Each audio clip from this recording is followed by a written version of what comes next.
Hey there, job seekers! Let's talk about how to make a resume that gets you hired. Your resume is your first impression on recruiters, so a strong one increases your chances of landing that interview. Let's dive in.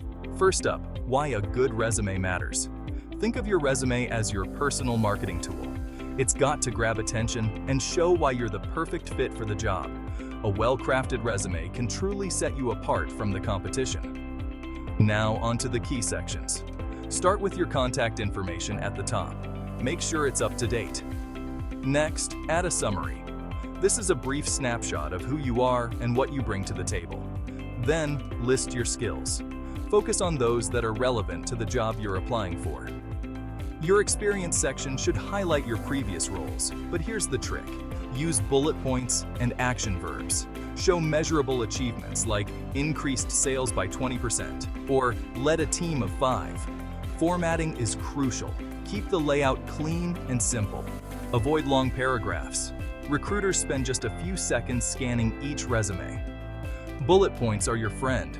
Use action verbs to make your accomplishments pop. Tailor your resume for each job.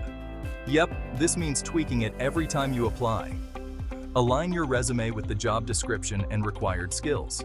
It shows that you've done your homework and are genuinely interested in the role. Let's not forget common mistakes to avoid. Don't clutter your resume with irrelevant information. Keep it concise, 1 to 2 pages max, and double-check for typos or grammatical errors. They can be a deal breaker. So, there you have it. Tips to make a resume that gets you hired. Remember, your resume is a reflection of you. Make it count. Thanks for watching and good luck.